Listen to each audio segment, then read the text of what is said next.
بسم اللہ الرحمن الرحیم۔ ہمارے چینل میں خوش آمدید۔ میں اپنے کمرے میں بے خبر سو رہی تھی جب اچانک مجھے محسوس ہونے لگا جیسے میرے بستر پر کوئی دوسرا بھی موجود ہے۔ اس کے ہاتھوں کا لمس میں اپنے جسم پر محسوس کر سکتی تھی۔ میں سمجھی شاید میں کوئی خواب دیکھ رہی ہوں جس کی کیفیت میں اپنے جسم پر محسوس کر رہی ہوں۔ تبھی اچانک میری آنکھ کھلی۔ ایسا محسوس ہوا جیسے میرے جسم پر من و وزن رکھا ہوا ہے۔ میں کروٹ بدل کر دیکھنا چاہتی تھی لیکن مجھ سے ہلا بھی نہیں جا رہا تھا۔ پھر اچانک ہی میرے اوپر موجود چادر خود بخود سرکنے لگی اور اڑتی ہوئی دور جا گری۔ کھڑکی کا ایک دروازہ کھلا اور پھر جیسے کوئی اڑتا ہوا کھڑکی میں جا کر غائب ہو گیا۔ میں کسی کو پکارنا چاہتی تھی لیکن میرے حلق میں سے آواز تک نہ نکل پا رہی تھی۔ تبھی دروازہ کھلا۔ میں نے نظریں اٹھا کر دیکھا تو میرے سامنے وہ کھڑی تھی جس کی شخصیت آج تک میرے لیے پراسرار تھی۔ میرا نام کرن فاطمہ ہے۔ میں نے ایک ایسے گھرانے میں آنکھ کھولی جو بہت تعلیم یافتہ اور تہذیب یافتہ تھا۔ بچپن سے ہی ہم سارے بہن بھائیوں نے دینی تعلیم کے ساتھ ساتھ دنیاوی تعلیم میں بھی بڑھ چڑھ کر حصہ لیا تھا۔ یوں ہمارا پورا خاندان تعلیم یافتہ تھا۔ جب میں نے اپنے شعور کی دنیا میں قدم رکھا تو میں نے محسوس کر لیا تھا کہ دنیا والوں کی نظروں میں ہمارے خاندان کی بہت عزت تھی، کیونکہ نہ صرف ہمارا اخلاق اچھا تھا بلکہ ہم اپنے سے کمتر لوگوں سے بھی نہایت عزت اور احترام سے پیش آتے تھے۔ مجھ سے بڑی 2 بہنیں اور 1 بھائی تھا۔ میں سب سے چھوٹی تھی۔ جب مجھ سے 3 بڑے بہن بھائیوں کی شادی ہو گئی تو میرے ماں باپ کو میری فکر بھی ہونے لگی کہ میری شادی کر دی جائے۔ ویسے بھی میں اپنی تعلیم مکمل کر چکی تھی، اسی لیے امی ابو میرے لیے رشتہ دیکھ رہے تھے۔ پھر ہمارے جاننے والوں کے توسط سے میرے لیے ایک رشتہ آیا۔ جس گھرانے سے رشتہ آیا تھا ان لوگوں کو امی ابو نہیں جانتے تھے، وہ بالکل غیر تھے۔ تھوڑی بہت جان پہچان کرنے کے بعد میرا رشتہ ہاشم سے طے کر دیا گیا۔ ان کے گھر میں صرف ایک بڑے بھائی اور بھابھی تھے۔ ماں باپ ان کے بچپن میں ہی فوت ہو گئے تھے۔ ہم لاہور میں رہتے تھے لیکن ہاشم کا گھر کراچی میں تھا۔ مجھے رخصت ہو کر بھی کراچی جانا تھا۔ جیسے ہی رشتہ طے ہوا تو ہاشم ایک دفعہ بھی ہمارے گھر نہ آیا، کیونکہ ہمارے خاندان میں بھی یہ رواج تھا کہ منگنی ہونے کے بعد منگیتر ہرگز سسرال میں نہیں آ سکتا۔ یوں ایک عرصہ تک منگنی رہنے کے بعد میری شادی ہاشم سے ہو گئی۔ میں خوش تھی کہ ایک اچھا انسان میرے نصیب سے جڑ چکا ہے۔ جو میں سوچ رہی تھی وہ میری سوچوں کے بالکل الٹ تھا، کیونکہ جب میری سہاگ رات تھی تو ہاشم پوری رات کمرے میں نہ آیا۔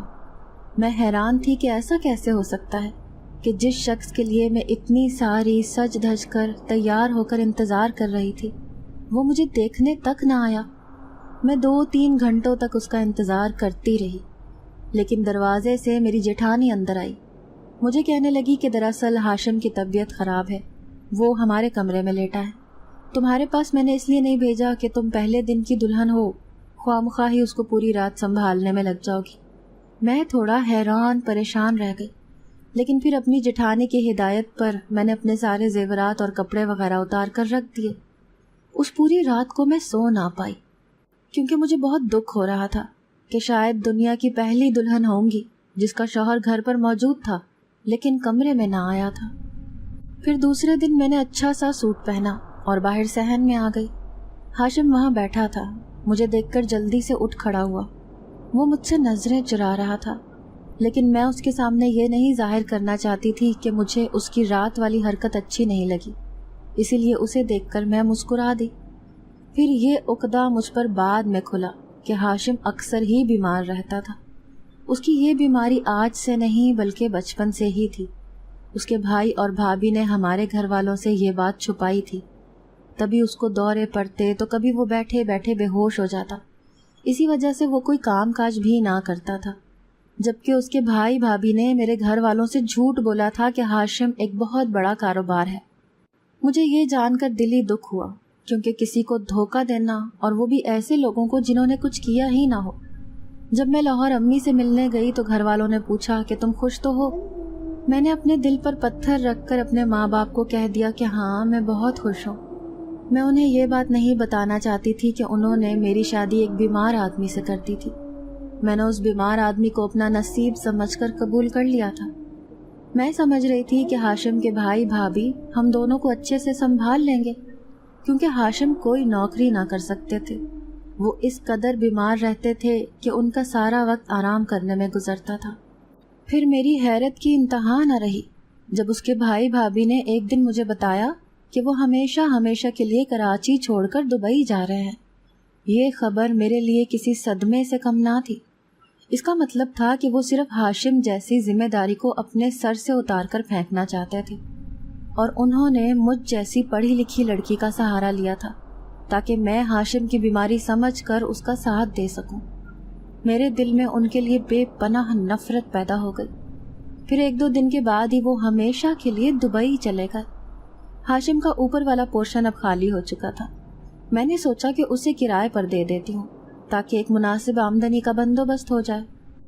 یوں میں نے وہاں پر کرایہ دار رکھ لیے، لیکن پھر بھی ہمارا گزارا صحیح طریقے سے نہیں ہو رہا تھا۔ اس کی وجہ یہ تھی کہ ہر ہفتے ہاشم کا کسی اچھے ڈاکٹر سے چیک اپ کروانا پڑتا تھا، جس کی وجہ سے اچھی خاصی رقم درکار ہوتی تھی۔ کافی سوچ بچار کے بعد آخرکار میں نے فیصلہ کیا کہ میں کسی اچھی جگہ پر جاب کر لیتی ہوں تاکہ آمدنی کا ذریعہ بندھا رہے۔ یہ بات جب میں نے ہاشم کو کہی تو وہ میرے سامنے سر جھکا کر رہ گیا۔ اس کی آنکھوں سے آنسو بہنے لگے۔ میں نے اسے سمجھایا کہ میں اپنی زندگی میں خوش ہوں۔ مجھے یہ بات جان کر دکھ ہوا تھا کہ مجھے اور میرے ماں باپ کو دھوکہ دیا گیا ہے، لیکن اب میں نے اپنی قسمت کا لکھا سمجھ کر یہ سب قبول کر لیا ہے۔ تم ہرگز اپنے دل پر بوجھ نہ ڈالو، میں تمہارا اچھے سے خیال رکھ سکتی ہوں۔ جلد ہی میں نے 1-2 جگہ انٹرویو دیا اور مجھے نوکری مل گئی۔ میری تنخواہ اچھی خاصی تھی کیونکہ میں نے یونیورسٹی تک تعلیم حاصل کی ہوئی تھی، اسی لیے مجھے ایک انٹرنیشنل کمپنی میں اچھے عہدے پر رکھ لیا گیا تھا۔ اب میں جاب بھی کر رہی تھی اور ہاشم کو بھی مجھے سنبھالنا تھا، اس لیے مجھے دونوں چیزوں کو بیلنس کرنے میں شدید مشکلات پیش آ رہی تھیں۔ 1 سال تو میں نے جیسے تیسے گزارا کر لیا، لیکن اب میں شدید پریشان ہونے لگی تھی کیونکہ ایک دن جب میں اپنی نوکری سے واپس لوٹی تو ہاشم بے ہوش نیچے فرش پر گرا پڑا تھا۔ کچھ بھی تھا، مجھے اس کی زندگی عزیز تھی کیونکہ وہ میرا شوہر تھا۔ اس کی یہ حالت دیکھ کر میں شدید پریشان ہو گئی۔ پھر میں سوچنے لگی کہ کیوں نہ میں ہاشم کے لیے کسی ملازمہ کا بندوبست کر لیتی ہوں تاکہ میری غیر موجودگی میں وہ ہاشم کا خیال رکھ سکے۔ ایک دن چھٹی والے دن جب میں شام کو اپنے گھر پر بیٹھی تھی، اچانک کسی نے دروازہ بجایا۔ میں نے جیسے ہی دروازہ کھولا تو میرے سامنے ایک حسین کم عمر لڑکی کھڑی تھی جس کی عمر بمشکل 18 سال ہوگی۔ وہ اچھی خاصی خوش شکل لڑکی تھی۔ وہ مجھ سے کھانا مانگ رہی تھی۔ اس کی خوبصورت شکل اور اچھے خاصے کپڑوں سے وہ کہیں سے مانگنے والی نہیں لگ رہی تھی۔ پھر میں نے نہ جانے کیا سوچ کر اسے اندر بلا لیا۔ اس کے ہاتھ میں ایک چھوٹی سی گٹھڑی تھی، شاید وہ کسی گاؤں دیہات سے یہاں آئی تھی۔ پھر میں نے کچن میں سے کھانا لا کر اس کے سامنے رکھا اور اسے کہنے لگی کہ تم شکل سے بھکارن نہیں لگتی، کہاں سے آئی ہو؟ وہ کھانا کھاتے ہوئے مجھے کہنے لگی کہ بیگم صاحبہ، بس میرے نصیب نے میرے ساتھ عجیب کھیل کھیلا ہے۔ ایک شہری لڑکا یہاں سے ہمارے گاؤں گیا جس کا نام نوید تھا۔ وہ میری سہیلی کا کزن تھا۔ میں اس کے پیار کے چکر میں پڑ کر اپنے گاؤں سے بھاگ کر یہاں آ گئی، لیکن اس نے مجھے یہاں پہچاننے سے بھی انکار کر دیا اور مجھے دھکے دے کر اپنے گھر سے نکال دیا۔ اب میں ماری ماری پورے شہر میں پھر رہی تھی، گھر بھی واپس نہیں جا سکتی تھی کیونکہ میرے اماں ابا نے تو مجھے دیکھتے ہی جان سے مار دینا ہے۔ 2 دن سے بھوکی تھی۔ آپ کتنی اچھی اور نیک عورت ہیں، آپ نے مجھے کھانا دیا۔ وہ میرے سامنے شکر گزار ہو رہی تھی۔ میں اسے دیکھتے ہوئے کچھ سوچ رہی تھی۔ پھر میں اسے کہنے لگی کہ مجھے ایک کام کرنے والے کی ضرورت ہے۔ اگر تمہارے پاس کوئی ٹھکانہ نہیں ہے تو تم یہاں پر رہ سکتی ہو، لیکن جو میں تم سے کہوں گی تمہیں وہ ماننا ہوگا۔ وہ میری بات سن کر بے تحاشا خوش ہوئی، کہنے لگی کہ بیگم صاحبہ آپ فکر نہ کریں، مجھے سارے گھر کا کام کرنا آتا ہے، میں سب کچھ اچھے سے سنبھال لوں گی۔ یوں میں نے اسے گھر کے کام کاج پر لگا دیا اور ساتھ ہی ساتھ میں نے اسے بتا دیا کہ میرا شوہر بیمار رہتا ہے، اسی لیے تمہیں اس کی بھی دیکھ بھال کرنا ہوگی اور میں اس کے لیے کسی قسم کی کوتاہی برداشت نہیں کروں گی۔ اب میں نے اسے ملازمہ کے طور پر رکھ تو لیا تھا، لیکن میں سوچ رہی تھی کہ کہیں وہ لوگ یہ باتیں نہ بنائیں کہ میں نے ایک جوان لڑکی کو اپنی غیر موجودگی میں اپنے شوہر کے پاس چھوڑا ہوا ہے۔ پھر آخرکار میں نے اس کا ایک حل نکالا۔ وہ لڑکی جس کا نام بانو تھا، میں اسے کہنے لگی کہ بانو میں تمہیں ہمیشہ ہمیشہ کے لیے اس گھر میں رکھنا چاہتی ہوں۔ مجھے معلوم ہے کہ اب تمہارے پاس کوئی ٹھکانہ نہیں ہے، اسی لیے میں تمہارے مستقل ٹھکانے کا بندوبست کر رہی ہوں۔ میری یہ بات سن کر وہ حیرت سے مجھے دیکھ رہی تھی۔ پھر میں نے آخر کار دل پر پتھر رکھ کر اس سے کہا کہ میں اپنے شوہر کی دوسری شادی تم سے کرنا چاہتی ہوں، کیونکہ اس گھر کو میں چلا رہی ہوں اور میں نوکری کی وجہ سے اپنے شوہر کا صحیح سے خیال نہیں رکھ پا رہی۔ تم ایک جوان لڑکی ہو، اگر میں نے بنا کسی رشتے کے تمہیں اس گھر میں مستقل رکھ لیا تو لوگ مجھ پر طرح طرح کی باتیں بنائیں گے۔ اسی لیے اس کا واحد حل یہی ہے کہ تم میرے شوہر کی دوسری بیوی بن جاؤ۔ میں اپنی خوشی سے تمہیں اپنی سوتن بنا رہی ہوں۔ وہ میرے سامنے کچھ نہ بولی، بس سر جھکا کر بیٹھی رہی، جیسے اسے میری اس بات پر کوئی اعتراض نہ تھا۔ یوں میں نے سادگی سے 4 بندوں کی موجودگی میں اپنے شوہر کا نکاح اس سے پڑھوا دیا۔ اب میں بے فکر تھی، کیونکہ بانو ایک انتہائی سیدھی سادی دیہاتی لڑکی تھی۔ میں خوش تھی کہ وہ میری غیر موجودگی میں ہاشم کا دھیان اچھے سے رکھ سکتی تھی، اور لوگوں کو بھی انگلی اٹھانے کا مجھ پر موقع نہ مل سکتا تھا۔ میں گھر سے نوکری کے لیے نکلتی اور شام تک گھر لوٹتی تھی۔ جب گھر واپس آتی تو مجھے گھر میں کوئی خاص صفائی نظر نہ آتی۔ وہ کھانا بھی صحیح سے نہیں بناتی تھی، مجھے ہی نوکری سے واپس آ کر کھانا پکانا پڑتا تھا۔ اس کی یہ حالت دیکھ کر مجھے غصہ بھی آتا تھا، لیکن میں برداشت کر جاتی۔ پھر ایک دن جب میں الماری میں اپنے کاغذات ڈھونڈ رہی تھی تو یہ دیکھ کر میرے دل کو دھچکا لگا جب میں نے اپنے سارے قیمتی زیورات غائب پائے۔ میں سوچ بھی نہیں سکتی تھی کہ وہ لڑکی اس قدر چور نکلے گی۔ بانو کے علاوہ کسی نے بھی یہ زیورات چوری نہ کیے تھے۔ پھر میں نے غصے سے چیخ کر اسے بلایا۔ میں اسے کہنے لگی کہ تم نے میری الماری سے زیورات نکالے ہیں۔ وہ اپنے ماں باپ کی قسم اٹھانے لگی، مجھے کہنے لگی کہ بیگم صاحبہ مجھ سے کسی بات کی بھی قسم اٹھا لیں، میں نے آپ کے زیورات نہیں اٹھائے، بھلے سے آپ میری جانچ پڑتال کر لیں۔ اب میں اس کا سامان کھول کھول کر دیکھ رہی تھی، لیکن وہ زیورات کہیں بھی موجود نہ تھے۔ پھر دل بھی کہہ رہا تھا کہ اگر یہ زیورات چوری کرتی تو یہاں پر تو ہرگز نہ ٹک سکتی تھی۔ میرے قیمتی زیورات یوں گھر سے چوری ہو جائیں گے مجھے یہ پتہ نہ تھا۔ دل تو بہت دکھ رہا تھا، لیکن یہی سوچ کر صبر کر لیا کہ شاید اسی میں خدا کی مصلحت تھی۔ اب بانو اچھے طریقے سے ہاشم کا خیال رکھ رہی تھی، میں ہاشم کی طرف سے بے فکر ہو گئی تھی۔ پھر ایک دن کچھ ایسا ہوا جس نے مجھے چونکا دیا۔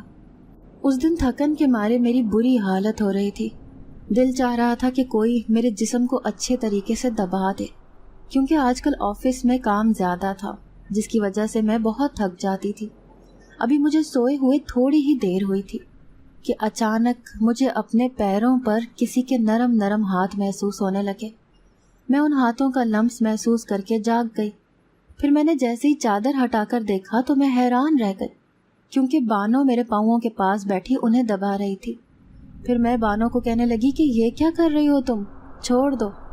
تو وہ مجھے کہنے لگی کہ نہیں نہیں بیگم صاحبہ، آپ کا مجھ پر بہت بڑا احسان ہے، اگر میں آپ کی تھوڑی سی خدمت کر لوں گی تو اس میں کوئی حرج نہیں۔ ویسے بھی میں تھکی ہوئی تھی، اسی لیے مجھے بہت آرام محسوس ہو رہا تھا۔ یوں وہ پاؤں دباتی رہی اور میں گہری نیند کی آغوش میں چلی گئی۔ پھر اکثر ہی ایسا ہونے لگا، میں اسے بار بار کہتی کہ تم ہاشم کے پاس سویا کرو، میرے پاس مت آیا کرو رات کو، لیکن وہ مانتی ہی نہ تھی۔ میرے سامنے تو وہ کمرے میں سو جاتی، لیکن جب اچانک آدھی رات کو میری آنکھ کھلتی تو وہ میرے ساتھ ہی بستر پر موجود ہوتی تھی۔ ایک دن میں غصے میں آ گئی، میں اسے کہنے لگی کہ میں نے اس گھر میں تمہیں صرف ہاشم کی وجہ سے رکھا ہے، اسی لیے تم 24 گھنٹے اس کے پاس رہا کرو۔ تو وہ مجھے کہنے لگی کہ بیگم صاحبہ مجھے ان کے کمرے میں جانے سے ڈر لگتا ہے، ایسا لگتا ہے کہ وہ صحیح نہیں ہے۔ اس کی بات پر میں الجھ کر اس کو دیکھنے لگی اور اس سے کہنے لگی کہ کیا مطلب ہے تمہارا صحیح نہیں ہے، کیا محسوس کیا ہے تم نے؟ اب تو وہ نظریں جھکا کر مجھے کہنے لگی کہ بیگم صاحبہ ایسا لگتا ہے ان کے اوپر کسی آسیب کا اثر ہے، کیونکہ وہ رات کو اٹھ اٹھ کر نیند میں خود سے باتیں کرتے ہیں اور کبھی کبھی تو بیمار ہی نہیں لگتے، ان کی آنکھوں میں اکثر لالی رہتی ہے۔ میری اماں کہا کرتی تھیں کہ جب ایسا ہوتا ہے جب کسی انسان پر جنات کا سایہ ہوتا ہے۔ میں اس کے منہ سے اس قسم کی فضول باتیں سن کر حیران تھی۔ پھر میں اسے کہنے لگی کہ آج تک مجھے تو ان کے لیے کچھ ایسا محسوس نہیں ہوا، تم ایسا کیسے کہہ سکتی ہو؟ پھر وہ مجھے رازداری سے کہنے لگی کہ بیگم صاحبہ میری بات مانیں، آپ ان کو کسی اچھے پیر وغیرہ سے دکھائیں، ایسے لوگوں کا علاج ڈاکٹر کے پاس نہیں بلکہ کسی پیر کے پاس ہوتا ہے جو جن بھوتوں کا علاج کرتا ہے۔ اس کی ان باتوں کو سن کر میں حیران تھی، اس نے یہ سب باتیں کس بنا پر کی تھی؟ پھر میں سوچنے لگی کہ بانو سے ہاشم کا نکاح کرنے کے بعد میں اس کی طرف سے بہت لاپرواہ ہو گئی ہوں۔ پھر میں اس کے کمرے میں گئی اور اس سے باتیں کرنے لگی۔ وہ پہلے کی طرح سادگی سے باتیں کر رہا تھا۔ اس کی شخصیت میں بچوں کی سی معصومیت تھی۔ اکثر ہی وہ بعد میں ہر بات پر مجھ سے معافی مانگا کرتا تھا کہ میری وجہ سے تم کس قدر پریشانی میں مبتلا ہو، لیکن میں اسے سمجھاتی کہ یہ صرف وقتی پریشانی ہے، ایک نہ ایک دن تم ضرور ٹھیک ہو جاؤ گے۔ اب بانو جس طریقے سے مجھے یہ باتیں کہہ رہی تھی کہ ہاشم کے ساتھ کوئی اور مسئلہ ہے، تو میں یہ سوچ کر پریشان تھی کہ کہیں وہ ہاشم کو کوئی نقصان نہ پہنچا دے۔ لیکن حیرت مجھے اس بات پر تھی کہ جو پہلے وہ گھر میں صفائی تک نہ رکھتی تھی، اب مجھے گھر چمکتا ہوا نظر آتا۔ میرے کپڑے استری کر کے وہ پہلے سے ہی میری الماری میں ٹانگ دیا کرتی تھی اور کھانا بھی وقت پر پکا کر رکھ دیتی۔ لیکن پتہ نہیں کیوں وہ ہاشم کے کمرے میں سونے سے ڈرتی تھی۔ پھر ایک دن میں ہاشم کے پاس سونے لگی اور دوسرے دن میں اسے کمرے میں بھیج دیتی۔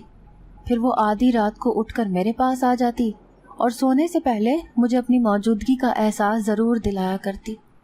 میں اکثر ہی اسے اچانک سے اپنے کمرے میں دیکھ کر گھبرا جاتی تھی۔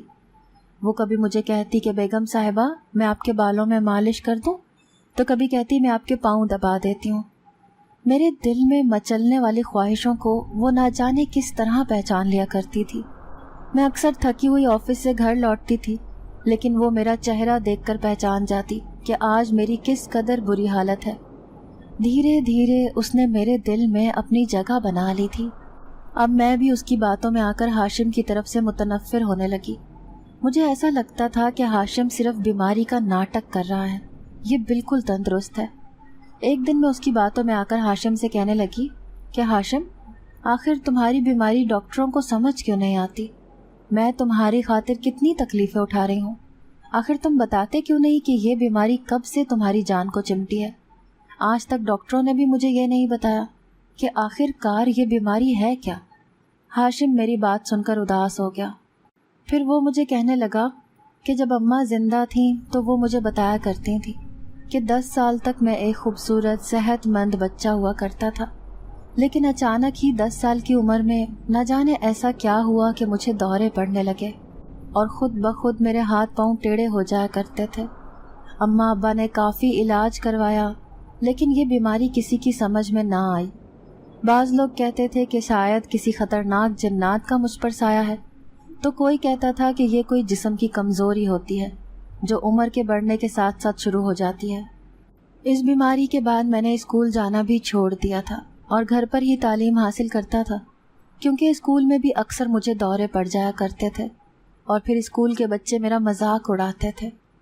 ہاشم یہ ساری باتیں مجھے بتا رہا تھا اور میں اس بات پر حیران تھی کہ بانو بالکل ٹھیک کہہ رہی تھی کہ ہاشم پر ضرور کسی جنات کا سایہ ہے۔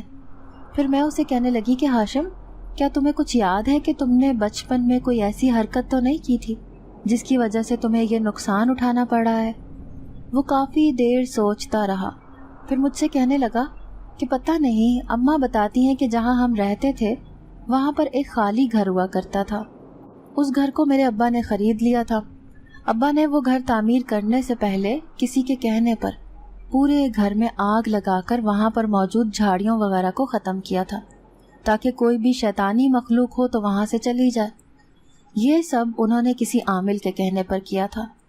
پھر بتاتے ہیں کہ جیسے ہی وہاں پر آگ لگائی تو بہت سی چیخوں کی آوازیں آنے لگیں، ایسا لگتا تھا جیسے بہت سارے لوگ مل کر رو رہے ہوں۔ یہ آوازیں سن کر ابا اور اماں اتنے خوفزدہ ہو گئے کہ انہوں نے وہ گھر بنانے کا ارادہ منسوخ کر دیا، کیونکہ عامل صاحب نے انہیں کہہ دیا تھا کہ یہاں پر گھر بنانا آپ لوگوں کے لیے بہت مصیبتیں کھڑی کر سکتا ہے، اس لیے جتنا جلدی ممکن ہو آپ اس علاقے سے چلے جائیں، ایسا نہ ہو کہ وہ جنات جن کا نقصان ہوا ہے آپ لوگوں کو نقصان پہنچانے کی کوشش کریں۔ عامل کی یہ بات سن کر اماں ابا بہت خوفزدہ ہو کر وہ شہر چھوڑ کر ہمیشہ ہمیشہ کے لیے یہاں آ گئے۔ پھر کچھ دنوں کے بعد ابا بیمار رہنے لگے اور وہ کسی بیماری میں فوت ہو گئے۔ اماں ایک دن سیڑھیوں سے نیچے گریں اور ان کے سر پر گہری چوٹ لگی، جس کی وجہ سے وہ بچ نہ سکیں۔ اب گھر میں صرف میں اور میرے بڑے بھائی بچے تھے۔ بھائی کی اچھی نوکری لگ گئی تھی، اسی لیے انہوں نے ایک آفس کی لڑکی کو پسند کیا اور اسی سے شادی کر لی۔ میری بھابھی سمیہ ایک تیز ترار لڑکی تھی۔ میں چونکہ بچپن سے ہی بیمار رہا کرتا تھا اور اکثر ہی میری حالت خراب ہو جاتی تھی، تو وہ مجھے دیکھ دیکھ کر منہ بنایا کرتی تھی۔ اس نے جیسے تیسے مجھے برداشت تو کر لیا، لیکن وہ دن رات میرے بھائی کے دماغ میں یہ بساتی رہتی کہ تمہارا بھائی کبھی بھی تمہیں زندگی میں آگے بڑھنے نہیں دے گا۔ اب میں جوان ہو چکا تھا، دیکھنے میں ایک صحت مند نوجوان نظر آتا تھا، لیکن کسی کو یہ نہیں پتا تھا کہ میرے اندر اتنی بڑی بیماری چھپی ہوئی ہے۔ پھر انہوں نے دھوکے سے میری شادی تم سے کروا دی۔ انہوں نے تمہارے گھر والوں کو یہ تک نہیں بتایا کہ میں ایک بیمار نوجوان ہوں، جس کے ساتھ بہت سارے مسئلے مسائل ہیں۔ جو انسان خود اپنا خیال نہیں رکھ سکتا، وہ بھلا کسی اور کا کیا رکھ سکتا تھا۔ پھر شادی والے دن بھی یہی سوچ سوچ کر میری حالت خراب ہو گئی کہ میں تمہیں کیا بتاؤں گا کہ تمہاری شادی مجھ جیسے بیمار انسان سے ہوئی ہے اور تم ساری زندگی میرے ساتھ کیسے گزارا کرو گی۔ لیکن تمہارا نرم رویہ دیکھ کر میں تو جیسے پھر سے جی اٹھا تھا، کیونکہ میں تمہاری آنکھوں میں اپنے لیے نفرت نہیں بلکہ محبت محسوس کرتا تھا۔ پھر جب تم نے میری دوسری شادی اپنی پسند سے کروائی تو مجھے بہت دکھ ہوا، کیونکہ میں یہ شادی ہرگز نہیں کرنا چاہتا تھا، لیکن تمہاری مجبوری دیکھ کر میں نے بھی شادی کے لیے خود کو راضی کر لیا۔ اب میں تمہیں کیا بتاؤں، وہ تمہاری غیر موجودگی میں مجھے کس قدر زج کرتی ہے۔ وہ اکثر ہی مجھ سے ڈری رہتی ہے، میری بیماری کی وجہ سے شاید وہ مجھ سے نفرت کرتی ہے۔ ہاشم پہلی بار مجھے یہ سب باتیں بتا رہا تھا۔ میں دل ہی دل میں سوچنے لگی کہ خواہ میں بانوں کی باتوں میں آ کر ہاشم کے لیے اپنے دل میں نفرت محسوس کر رہی تھی، حالانکہ یہ مجھ سے کس قدر محبت کرتا ہے۔ پھر ہاشم نے میرے دونوں ہاتھ تھام لیے، مجھے کہنے لگا کہ کرن، تم واحد انسان ہو جس نے مجھے اپنی پوری زندگی میں اتنی محبت کی ہے، اسی لیے خدا کے لیے مجھے کبھی چھوڑ کر مت جانا۔ میں نے اسے یقین دلایا کہ میں مرتے دم تک تمہارا ساتھ نبھاؤں گی۔ اب میں بانوں کے اوپر سختی کرنے لگی، اس سے کہنے لگی کہ اب اگر تم نے ہاشم کا خیال صحیح سے نہ رکھا تو میں تمہیں اس گھر سے نکال دوں گی۔ تمہاری مجبوریوں کو دیکھتے ہوئے میں نے اس کا نکاح تم سے پڑھایا تھا۔ جب تم سے مجھے کوئی فائدہ ہی حاصل نہیں ہوا تو پھر تمہیں یہاں رکھنے کا کیا فائدہ؟ اب وہ لال انگارہ آنکھوں سے مجھے دیکھ رہی تھی، جیسے اس کو میری بات سن کر غصہ آیا ہو، لیکن جب وہ بولی تو اس کا لہجہ نرم تھا۔ مجھ سے کہنے لگی کہ بیگم صاحبہ معاف کر دیں، آج کے بعد آپ کو شکایت کا موقع نہیں دوں گی۔ جو کچھ ہوا میں اسے دیکھ کر شدید پریشانی میں مبتلا ہو گئی، کیونکہ دل و جان سے وہ ہاشم پر فریفتہ ہو چکی تھی۔ اب اگر میں اسے کہتی کہ تم آج میرے کمرے میں سو جانا، میں ہاشم کے پاس رکتی ہوں، تو وہ مجھے صاف انکار کر دیتی، کہتی مجھے ان کے بغیر نیند نہیں آتی، اسی لیے میں اس کمرے میں نہیں سوں گی۔ وہ میرے سامنے ہر وقت ہاشم سے بے تکلف ہوتی رہتی، روزانہ نئے نئے کپڑے پہن کر ہاشم کے سامنے تیار ہوتی اور پھر اسی کے کمرے میں روزانہ سونے چلی جاتی۔ وہ لڑکی دیہات سے آئی تھی، لیکن اس نے اپنے آپ کو اس قدر تبدیل کر لیا تھا کہ میں اسے دیکھ کر حیران تھی۔ دھیرے دھیرے مجھے محسوس ہوتا جا رہا تھا کہ وہ دونوں آپس میں خوش رہنے لگے ہیں۔ میں اس گھر کو چلا رہی تھی، لیکن مالکن وہ بننے کی کوشش کر رہی تھی۔ پھر دھیرے دھیرے ہاشم ٹھیک ہونے لگا۔ ایک دن وہ مجھ سے کہنے لگا کہ اب میری حالت ایسی ہے کہ میں نوکری کر سکتا ہوں، اسی لیے تم آج سے نوکری ہرگز نہ کرو گی۔ پھر اس نے ایک بڑی اچھی کمپنی میں نوکری ڈھونڈ لی اور کام کرنے لگا۔ میں اور بانو گھر پر ہی رہا کرتے تھے۔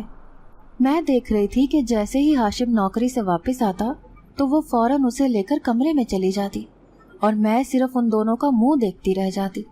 میرے سامنے اس سے ہنس ہنس کر باتیں کرنا، اس کا یوں خیال رکھنا جیسے میں وہاں موجود ہی نہ ہوں۔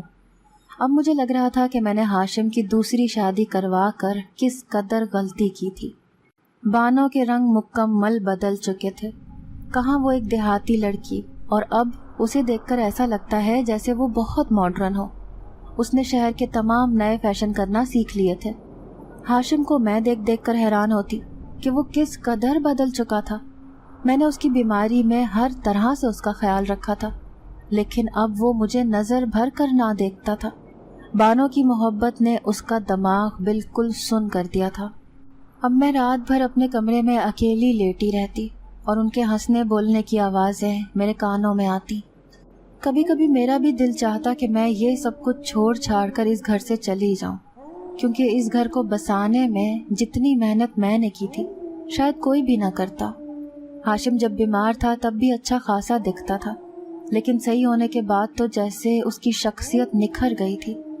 شاید اس کی یہی خوبصورتی دیکھ کر بانو بھی میری طرح دیوانی ہو گئی تھی۔ پھر ایک دن تو حد ہو گئی، جب صبح ہونے کے باوجود ان کے کمرے کا دروازہ نہ کھلا۔ میں سمجھ گئی کہ وہ دونوں صرف مجھے جلانے کے لیے یہ سب کچھ کر رہے تھے۔ پھر میں غصے میں اٹھی اور ہمیشہ ہمیشہ کے لیے اس گھر کو چھوڑ کر جانے کا فیصلہ کر لیا۔ میں اس گھر سے نکل آئی تھی، لیکن سمجھ نہیں آ رہی تھی کہ واپس لاہور چلی جاؤں یا پھر یہاں پر ہی کسی ہاسٹل میں پناہ لے لوں۔ میں ابھی یہی کھڑی سوچ رہی تھی کہ اچانک میری نظر ایک درگاہ پر پڑی۔ اس درگاہ پر اچھا خاصا لوگوں کا رش تھا۔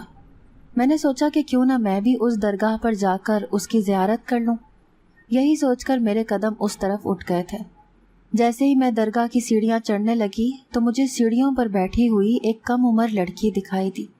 اس نے چہرہ تھوڑا سا چھپایا ہوا تھا، وہ حلیے سے بھی کوئی بیکارن نظر آتی تھی، لیکن اس کا آدھا چہرہ دیکھ کر ایسے لگ رہا تھا جیسے یہ ایک جانا پہچانا چہرہ ہے۔ تبھی میں نے اسے غور سے دیکھا۔ اچانک اس کے چہرے سے نقاب اترا تھا، جیسے میرے قدموں تلے سے زمین نکل گئی، کیونکہ وہ لڑکی کوئی اور نہیں بلکہ بانو تھی۔ بانو کو تو ابھی میں ہاشم کے ساتھ اس کے کمرے میں چھوڑ کر آئی تھی، تو پھر یہ یہاں کیا کر رہی تھی، وہ بھی اس بیکارن کے حلیے میں؟ تبھی میں آنکھیں پھاڑ پھاڑ کر اسے دیکھنے لگی کہ مجھے پہچاننے میں کوئی غلطی تو نہیں ہو رہی، لیکن وہ 100% بانو ہی تھی جو لوگوں کے سامنے ہاتھ پھیلا پھیلا کر بھیک مانگ رہی تھی۔ پھر میں اس کے پاس گئی اور اس سے کہنے لگی کہ بانو، تم یہاں کیا کر رہی ہو؟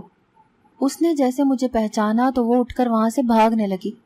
اب میں پاگلوں کی طرح اس کے پیچھے بھاگ رہی تھی اور اسے رکنے کا کہہ رہی تھی، لیکن وہ مجھ سے شدید خوفزدہ تھی، جیسے اس نے نہ جانے ایسا کیا جرم کیا تھا جس سے وہ بھاگنے کی کوشش کر رہی تھی۔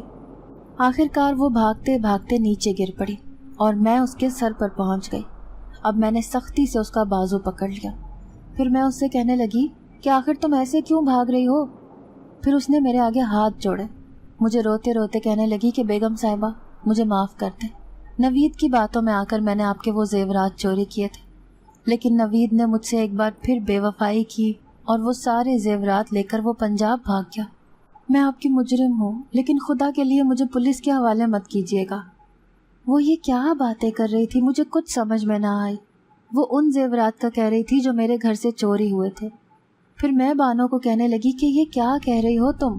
کون سے زیورات؟ میں نے جب تم سے پوچھا تھا تو تم نے منع کر دیا تھا کہ میرے پاس کوئی زیورات نہیں ہے۔ پھر وہ کہنے لگی کہ نہیں نہیں بیگم صاحبہ، وہ زیورات میں نے ہی چوری کیے تھے، اور جب رات کو چوری کرنے کے بعد میں گھر سے بھاگ آئی تھی۔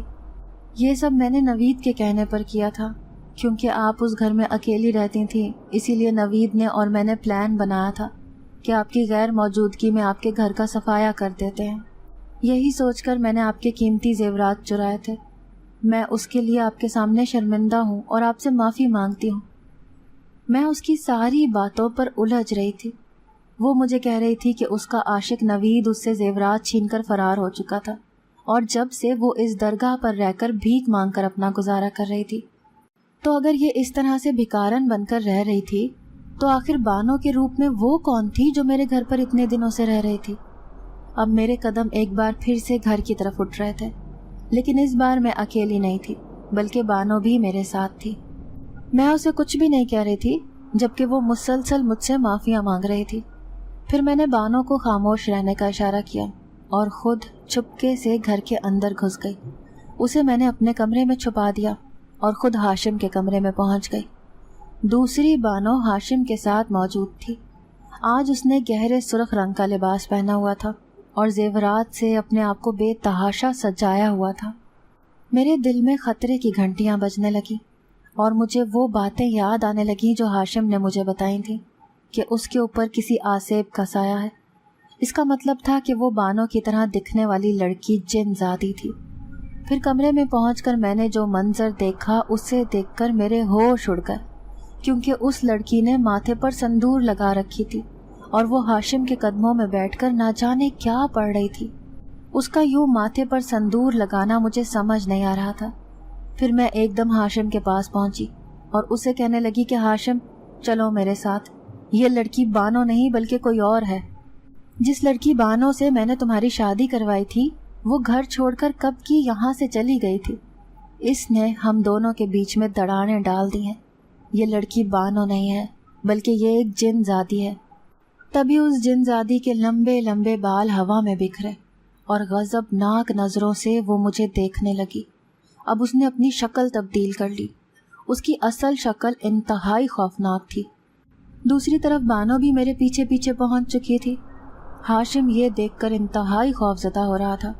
پھر وہ جن زادی کہے لگا لگا کر ہنسنے لگی اور ہاشم سے کہنے لگی کہ تمہاری زندگی میں کوئی بھی عورت آئے گی تو میں اسے جان سے مار ڈالوں گی، کیونکہ میں نے تم سے جبھی شادی کر لی تھی جب تمہارے ماں باپ نے میرے پتی کو جلا کر راکھ کر دیا تھا۔ میں نے بھی سوچ لیا تھا کہ تمہارے پورے خاندان کو برباد کر کے رکھ دوں گی۔ تمہارے ماں باپ کو تو کسی نہ کسی جگہ میں نے اوپر پہنچا دیا تھا، لیکن تم جیسے جیسے جوان ہوتے گئے ویسے ویسے میرے دل میں تمہاری محبت پیدا ہونے لگی، کیونکہ تم انتہائی خوبصورت نوجوان دکھتے تھے۔ میں تمہیں دنیا کی نظروں میں بیمار ظاہر کر کے ہمیشہ ہمیشہ کے لیے تمہارے ساتھ رہنا چاہتی تھی، اسی لیے میں چاہتی تھی کہ کسی پر بھی تمہاری نظر نہ پڑ سکے۔ لیکن پھر بھی تم نے شادی کر لی، اور وہ بھی اس لڑکی کے ساتھ جو مجھ سے زیادہ تم سے محبت کرنے لگی، اور اسی محبت کے آگے مجبور ہو کر اس نے ایک اور لڑکی بھی تم پر مسلط کروا دی۔ یہ مجھ سے کسی صورت برداشت نہیں ہو رہا تھا، اسی لیے میں نے اس لڑکی کے بھاگنے کے بعد اس لڑکی کا روپ اپنا لیا اور تمہاری زندگی میں داخل ہو گئی۔ میں تمہاری اس نام نہاد پتنی کو یہاں سے بے دخل کر دینا چاہتی ہوں، کیونکہ تم صرف میرے ہو۔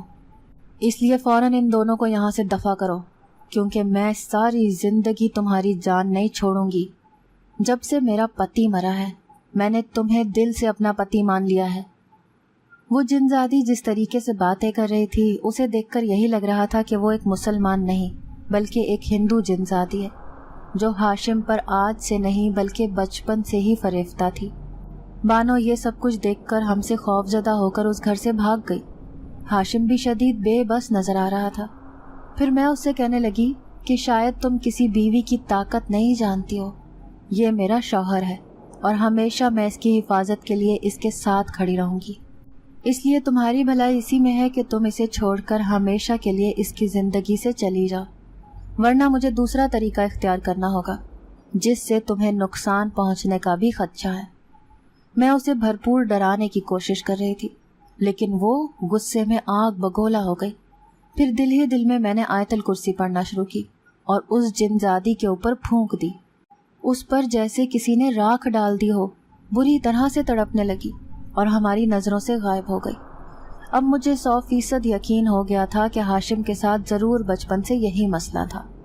پھر وہ مجھے بتانے لگا کہ کس طرح اس جن زادی نے میرا دماغ سن کر کے رکھ دیا تھا کہ اس کے سوا مجھے کوئی چیز بھی دکھائی نہ دے رہی تھی، حالانکہ اس نے تمہاری محبت پر بھی پردہ ڈال دیا تھا، جس کی وجہ سے میں تمہارے ساتھ نہایت عجیب برتاؤ کر رہا تھا۔ پھر میں اپنے شوہر ہاشم کو تسلیاں دینے لگی، اس سے کہنے لگی کہ ہاشم فکر نہ کرو، مجھے اس جن زادی سے تمہاری جان چھڑوانی ہے۔ میری نظر میں ایک بہت بڑا عامل ہے جو ان بھوتوں پریتوں کا علاج کرتا ہے۔ مجھے یقین ہے کہ وہ عامل تمہارا علاج کر کے ہمیشہ کے لیے تمہاری جان کو اس خوفناک جن زادی سے چھڑوا دے گا۔ رات بھر میں اور ہاشم خوف کے مارے جاگتے رہے۔ ایسا لگ رہا تھا جیسے ابھی وہ جن زادی بانو کا روپ اختیار کر کے ہمارے سامنے آ جائے گی۔ جیسے ہی صبح ہوئی تو میں فوراً ہاشم کو لے کر اس عامل کے پاس پہنچ گئی۔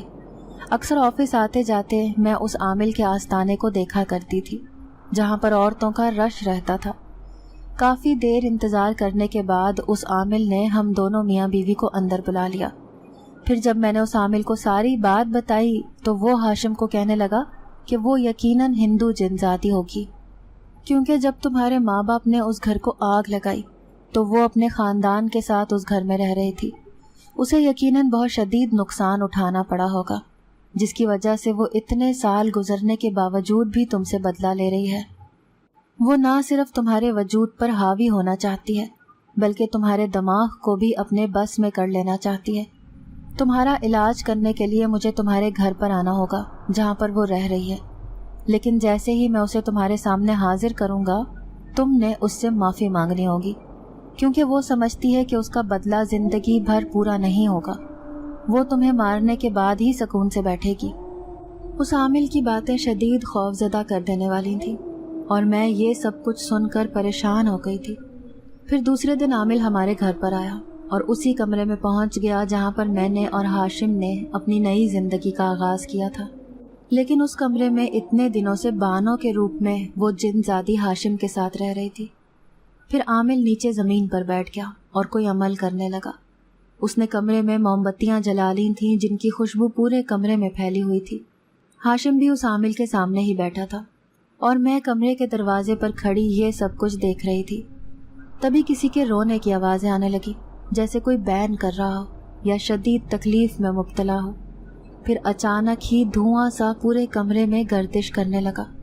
اس دھوئیں کی شکل واضح نہ تھی، لیکن اسے دیکھ کر ایسا لگ رہا تھا جیسے کوئی انسانی ہیولا سامنے کھڑا ہو. پھر دیکھتے ہی دیکھتے اس نے ایک خوفناک جن زادی کی شکل اختیار کر لی. پھر عامل نے اس پر دم کیا ہوا پانی پھینکا. اس پر جیسے ہی پانی گرا وہ بلبلا اٹھی. پھر عامل اس سے کہنے لگا کہ اتنے سالوں سے تو نے اس انسان کی زندگی برباد کی ہوئی ہے، آخر تیرا بدلہ ابھی تک پورا نہیں ہوا جو تو نے اس کی جان کو یوں اپنے بس میں جکڑا ہوا ہے. میری بات مان، اسے چھوڑ کر یہاں سے ہمیشہ ہمیشہ کے لیے چلی جاؤ، ورنہ میں تمہیں یوں قید کروں گا کہ تم چاہ کر بھی اپنی جان نہ چھڑوا سکو گی. عامل کی بات پر وہ جن زادی چیخنے لگی اور عامل سے کہنے لگی کہ کیوں چھوڑ کر جاؤں میں اس کی جان. اس کے باپ نے میرے پورے خاندان کو برباد کر کے رکھ دیا تھا. میں اگر اس گھر میں موجود ہوتی تو شاید ختم ہو گئی ہوتی، لیکن میں اس دن ایک عمل کرنے کے لیے اپنے قبیلے گئی ہوئی تھی. جب واپس آئی تو سب کچھ ختم ہو چکا تھا. میری نظروں کے سامنے سوائے راکھ کے ڈھیر کے کچھ نہ تھا. اب میں زندگی بھر اس کا پیچھا نہ چھوڑوں گی، کیونکہ جب تک اس کی موت نہ ہوگی میرا بدلہ پورا نہ ہوگا. اس جنزادی کے ارادے خطرناک لگ رہے تھے. پھر عامل نے مجھے اشارہ کیا کہ کمرے کا دروازہ بند کر کے میں باہر چلی جاؤں. میں نے کمرے کا دروازہ تو بند کر دیا، لیکن ہاشم اندر ہی تھا. نہ جانے وہ جنزادی اس کے ساتھ کیا کرنے والی تھی. پھر تیز تیز چیخوں کی آوازیں میرے کانوں میں گونجنے لگیں. کوئی تکلیف سے چلا رہا تھا. کبھی ہاشم کے چیخنے کی آوازیں آتی تو کبھی اس جنزادی کی. شاید وہ عامل کوئی بہت خطرناک عمل کر رہا تھا جس کی وجہ سے دونوں ہی تکلیف میں مبتلا تھے. پھر میں دیکھ کر ڈر گئی جب دروازے کی جھریوں سے دھواں نکلنے لگا. اس کا مطلب تھا کہ پورا کمرہ دھوئیں سے بھرا ہوا تھا. میں دروازہ بھی نہ کھول سکتی تھی، کہیں اس عامل کا عمل ضائع نہ ہو جائے. کافی دیر تک یہی سب چلتا رہا. پھر آخر کار دروازہ کھلا. وہ عامل باہر آیا. میں بھاگ کر کمرے میں گئی تو ہاشم بے ہوش زمین پر پڑا تھا. کیونکہ کمرے میں دھواں بھرا تھا، بمشکل میں نے ہاشم کو اٹھا کر کمرے سے باہر نکالا اور اسے صوفے پر لٹا دیا. پھر وہ عامل مجھ سے کہنے لگا کہ اس جن زادی کو قید کرنے کے سوا میرے پاس اور کوئی چارہ نہ بچا تھا، کیونکہ وہ تمہارے شوہر کو نقصان پہنچانا چاہتی تھی. ہو سکتا ہے کہ وہ جذبات میں آ کر تمہیں بھی کوئی نقصان پہنچا دیتی. آخر تم بھی تو اس گھر میں رہ رہی تھی. لیکن تم فکر نہ کرو، میں نے اسے اپنے عمل کے ذریعے قید کر لیا ہے. اب یہ اتنی کمزور ہو گئی ہے کہ تم دونوں میاں بیوی کو کوئی نقصان نہیں پہنچا سکے گی. لیکن تم نے ہر جمعرات کو اپنے شوہر کو میرے پاس لازمی لے کر آنا ہے، تاکہ میں اس کا مکمل علاج کر کے ہمیشہ ہمیشہ کے لیے اس کی زندگی کو اس جن زادی کے کیے ہوئے عمل سے آزاد کروا دوں. اگرچہ ابھی تمہارے شوہر کو اس جن زادی سے کوئی خطرہ نہیں ہے، لیکن پھر بھی اگر تمہیں کوئی بھی تبدیلی محسوس ہو تو تم نے فوراً ہی مجھے بتانا ہے. میں عامل بابا کا شکریہ ادا کرنے لگی. ہاشم اب ہوش میں آ چکا تھا اور کافی دن تک اس کی طبیعت خراب رہی، لیکن آہستہ آہستہ اس کی حالت میں بہتری آ رہی تھی. وہ مجھے دیکھ دیکھ کر کہتا کہ تم نے میری وجہ سے کس قدر تکلیفیں اٹھائی ہیں اور ایک وفادار بیوی ہونے کا فرض اچھے طریقے سے نبھایا ہے، جبکہ میں تمہارا کوئی بھی حق صحیح طریقے سے ادا نہیں کر پایا۔ میں اسے تسلی دے کر کہنے لگی کہ زندگی میں ہر انسان کے ساتھ مشکلات جڑی ہوتی ہیں۔ میری زندگی تو پھر بھی اتنی مشکل نہ تھی، لیکن تمہاری زندگی دیکھو، بچپن سے ہی کتنی مشکلات میں گھری تھی۔ تم نے نہ تو صحیح طریقے سے اپنے بچپن کو انجوائے کیا، نہ ہی جوانی کو۔ اس خطرناک جن زادی کی وجہ سے تم نے زندگی کے رنگوں کو دیکھا ہی کہاں ہے۔ اب میں ہر جمعرات کو ہاشم کو عامل کے پاس لے کر جا رہی تھی۔ دھیرے دھیرے کر کے ہاشم بالکل ٹھیک ہو گیا اور اس نے دوبارہ سے اپنی نوکری پر جانا شروع کر دیا تھا۔ ویسے بھی ہم دو میاں بیوی تھے اور ہاشم کی نوکری میں ہمارا اچھا خاصا گزارا ہو رہا تھا۔ شاید اس کے بھائی بھابھی نے زندگی بھر اس کا کوئی علاج نہ کروایا تھا، جس کی وجہ سے اس نے اتنے سالوں تک اپنی بیماری کو جھیلا تھا۔ بعض دفعہ اگر کوئی بیمار ہوتا ہے تو ہم اسے اس کے حال پر یہ کہہ کر چھوڑ دیتے ہیں کہ یہ بیماری تو اس کے نصیب میں لکھی ہوئی تھی، جس کی وجہ سے یہ ایسا ہے۔ لیکن میں ایک پڑھی لکھی اور سمجھدار لڑکی تھی، اسی لیے میں نے ان سارے معاملات کو اپنے طریقے سے سنبھالا تھا۔ اب ہماری زندگی اچھی گزر رہی تھی، لیکن میں اس دیہاتی لڑکی بانو کو کبھی نہیں معاف کر سکتی تھی، جس نے اپنے عاشق کے ساتھ مل کر مجھے دھوکہ دیا تھا۔ پھر اس بات کو 6 مہینے ہی گزرے تھے کہ مجھے ماں بننے کی خوشخبری ملی۔ ہاشم کو یقین نہیں آ رہا تھا کہ ہمارا بچہ اس دنیا میں آنے والا ہے۔ وہ میرا بھرپور طریقے سے خیال رکھتا، اور اگر میرے سر میں ذرا سا درد بھی ہو جاتا تو فوراً مجھے ڈاکٹر کے پاس لے کر بھاگتا۔ بے شک میں ان ساری محبتوں کی حقدار تھی، کیونکہ میں نے بھی اپنی شادی شدہ زندگی کا حسین وقت ہاشم کی بیماری میں اس کو سنبھالنے میں گزار دیا تھا۔ زندگی ہم دونوں میاں بیوی کے اوپر مہربان ہو چکی تھی۔ پھر میری گود میں اذان کی شکل میں ایک ننھا سا پھول کھل اٹھا تھا، جس نے ہماری ازدواجی زندگی کو مزید خوشگوار بنا دیا تھا۔ بانو نام کی وہ لڑکی جسے میں نے اپنی اور ہاشم کی زندگی میں ایک اہم مقام دے دیا تھا، شاید وہ اس عزت کے لائق نہ تھی، جب ہی ایک درگاہ پر بھکارن بن کر بھیک مانگ رہی تھی۔ وقت نے آہستہ آہستہ ساری ناخوشگوار یادوں کو دل پر سے مٹا دیا تھا، اور ہم اپنے حال میں بے انتہا خوش زندگی گزار رہے تھے۔ ناظرین، اگر آپ کو آج کی یہ کہانی اچھی لگی ہو تو ویڈیو کو لائک ضرور کریں۔ اگر آپ کو ایسی دہشت ناک دل کو جکڑ دینے والی کہانیاں پسند ہیں تو ایسی ایک کہانی روزانہ سننے کے لیے ہمارے چینل کو سبسکرائب کریں۔ اجازت چاہتے ہیں، اللہ حافظ۔